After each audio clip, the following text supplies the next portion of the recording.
The Senate is still working through a marathon series of votes on President Trump's so-called One Big Beautiful Bill. Dangerous piece of legislation I've ever seen during my time in Congress. I think it's going to be a beautiful day for the Big Beautiful Bill. This bill dramatically increases deficits in the near term, but promises our government will be fiscally responsible 5 years from now. You can already see them cutting the ads. They're already putting this information out about the number of people they're going to lose health care. Well, Democrats don't have a problem with lying, and that's what they're absolutely. Reality is that we are looking at approximately 14 million people that may lose their health care.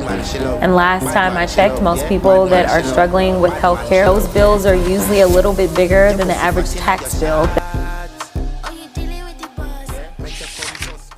This is The Scene in STEAM with Jade Frederick. Monique, welcome to The Scene in STEAM. I was Madam President.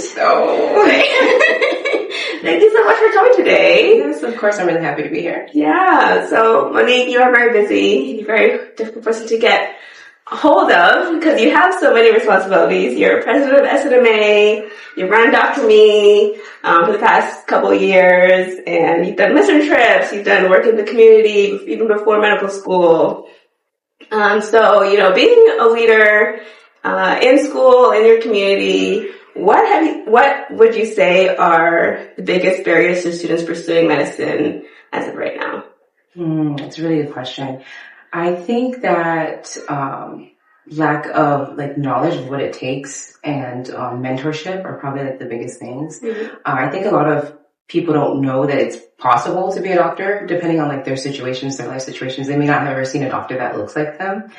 And they've just never been exposed to that area, so they might just not know, and they just don't know how to get there, and that it's even possible in the first place. Yeah. Would you say, do you have any personal experience with those barriers and just getting into med school and navigating the whole process yourself? I think, I do have one aunt who is a physician, so I feel like that alone, takes down, some of the barriers just by seeing someone, that looks like you, someone that you're familiar with and you spend a lot of time with, going in that path, and somebody that you can just lean on and ask questions about it. So I think that helped me in a way, and I don't know if I would still be able to go through this path if I didn't have that. But I think it's different for every person. But for me personally, I feel like that's something that really helped me be able to get through. For sure. I in an earlier interview I was talking about this, but I admire students who come in who don't have that representation, just kind of having to figure it out on their own. Because one, I think, as you mentioned before, it's very difficult to see it if you never, or to see yourself going into medicine or being a physician if you don't have any of that physical representation.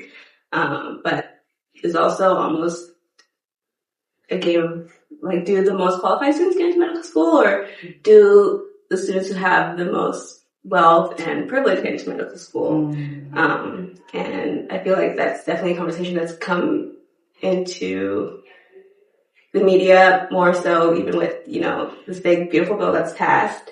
And I feel like in medicine, we also like to stay away from politics and just focus on the patient, focus on the care. But it comes to a point where they intersect, and we need to be okay, what are the factors that are impacting patient care? And, since you are technically a political physician, I wanted to be able to talk with you about this. So just some facts about the Big Beautiful Bill. So, it was a bill with, the supposed goal of saving, money in taxes and, saving supposedly $350 billion in the U.S. for the next 10 years. And where is that money coming from? Student loans or loans, and all these different aspects that normally the government would normally be giving money to. So, just as of now, the caps for loans for undergrad, cap is $50K. For grads, $100K. For professional students, it's $150K. And lifetime loans is $200,000.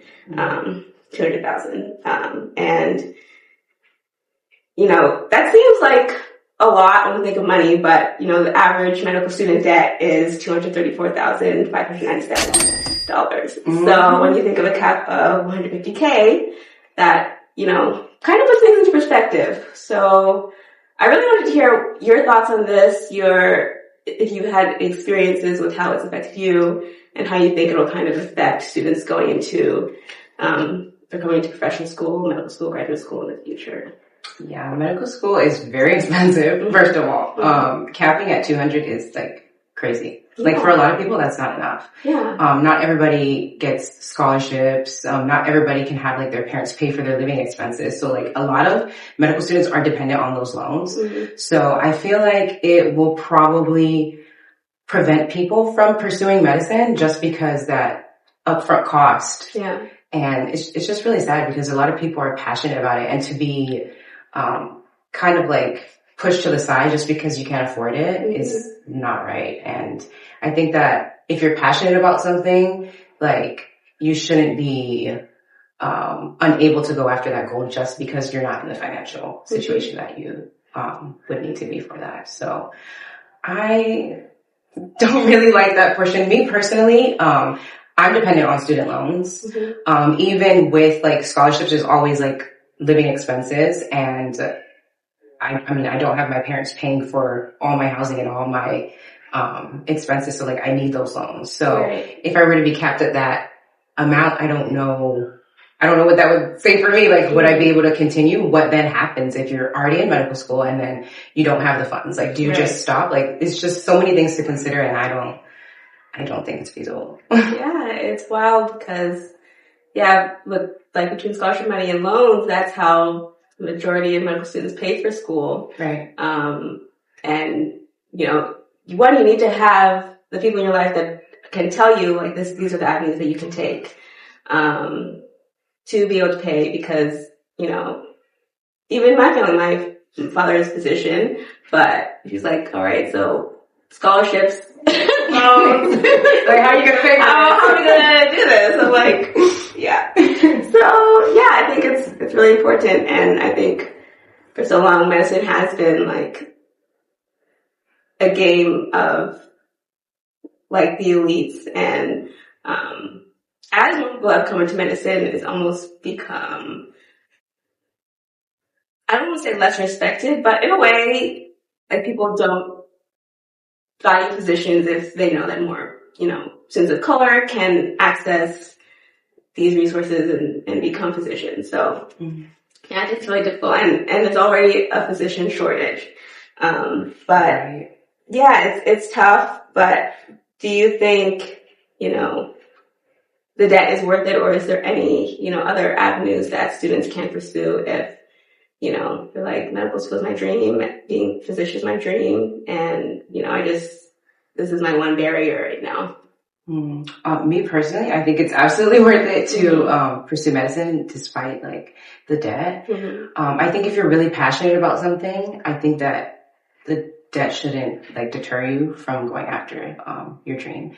Most doctors are going to be able to pay off their loans after medical school. Like, it's not something where it's like you're going to be struggling for the rest of your life. Right. I believe in like just taking all the stress now, fronting that load right now, and eventually getting to your dream. Yeah. So I'm definitely a proponent of going after what you are passionate about despite the debt. Yeah.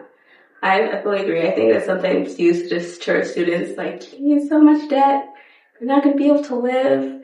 And the reality is like whatever type of physician you're going to become, you'll be just fine. Loans will get paid off, the debt will get paid off. Yeah. And I think, your community will be better for it. For sure. I just wouldn't go into it if it's not something that you're really passionate about. Like, if you're in it for the money, it's not for you. Agreed. Because we get paid or we don't get paid. Right. There's a lot of stress and things that come along with it. There's other things, so. Yeah. Well, Monique, thank you so much for coming and talking with me today. Of course. You always have such amazing insight.